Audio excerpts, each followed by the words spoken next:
Essa menininha tava chamando esse homem de pai enquanto eles andavam por uma loja de conveniência nos Estados Unidos. Só que ninguém poderia imaginar que poucos momentos antes ele tinha pedido pra ela escolher como ela queria morrer. Isso tudo depois de ter matado a família inteira da menina. Essa daqui é Shasta Groen e ela tinha 8 anos na época do caso. A Shasta morava na cidade de Coeur d'Alene, em Idaho, nos Estados Unidos. Essa daqui é a mãe da Shasta, Brenda Groen, e esse daqui é o Mark Mackenzie, que era o namorado da mãe da Shasta. Esse daqui é o Slade, de 13 anos, e esse é o Dylan, de 9. Eles três eram os mais novos de 5 irmãos, só que os outros 2 moravam com o pai deles, que era esse daqui, o Steve Groen. Era 16 de maio de 2005. A Shasta e o Dylan estavam dormindo tranquilamente no quarto deles quando eles são acordados pela mãe deles, a Brenda. A Shasta pensou que quem sabe já tava na hora da escola, mas a mãe dela tava com uma cara de choro. Então ela disse pra Shasta que tinha alguém lá que não queria que elas ficassem lá e que elas tinham que sair. Quando eles chegam na sala, eles veem o Mark e o Slade amarrados no chão. Então ela vê um homem que segurava uma arma e tava todo vestido de preto. E aí ele manda eles também deitarem no chão e amarra eles. Então depois de algumas discussões, esse homem pega a Shasta e o Dylan e leva pra fora da casa e deixa eles lá. Lá fora, o Dylan e a Shasta começam a conversar, falando que eles estão com muito medo, e aí eles escutam umas batidas. Logo eles veem o Slade, o irmão mais velho deles, saindo de casa cambaleando, com as mãos amarradas ainda pra trás. Ele tava sangrando, muito machucado, e logo em seguida aparece um homem seguindo ele, que era o homem que tinha invadido a casa deles. E aí esse homem bate mais no Dylan até ele cair no chão.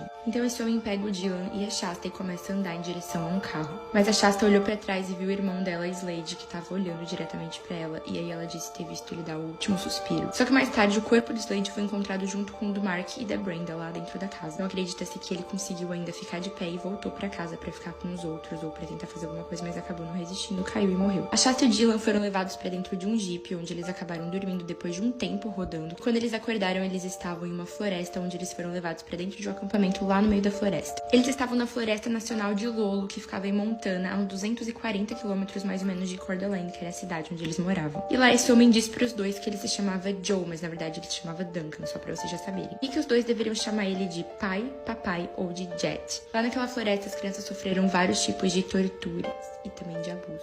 A Shasta e o Dylan dormiam de mão dadas e a Shasta sempre tentava acalmar o Dylan, fazer ele ficar melhor. E ela prometeu pro Dylan que eles iam conseguir sair dali bem e que nada de ruim ia acontecer. E agora se preparem porque essa parte é horrível, é tipo péssima, vocês não conseguem nem imaginar. Teve um dia que o Duncan chegou pras crianças e disse que se eles conseguissem pegar um esquilo que tava roubando comida do acampamento, eles iam poder voltar pra casa. E aconteceu que o Dylan realmente conseguiu pegar o esquilo. Então o Duncan começa realmente a arrumar as coisas como se ele fosse se arrumar pra poder levar os meninos embora. Nessa hora, a Shasta e o Dylan estavam de mãos dadas, e aí a Shasta escuta um barulho muito alto. E nisso, ela sente a mão do Dylan começando a escorregar da mão dela. Então ela olha pro lado e vê a barriga do Dylan aberta, e ele tava com a mão segurando o que saía de dentro dela. Logo em seguida, ela escuta outro barulho muito alto. E esse foi o barulho de um tiro de espingarda na cabeça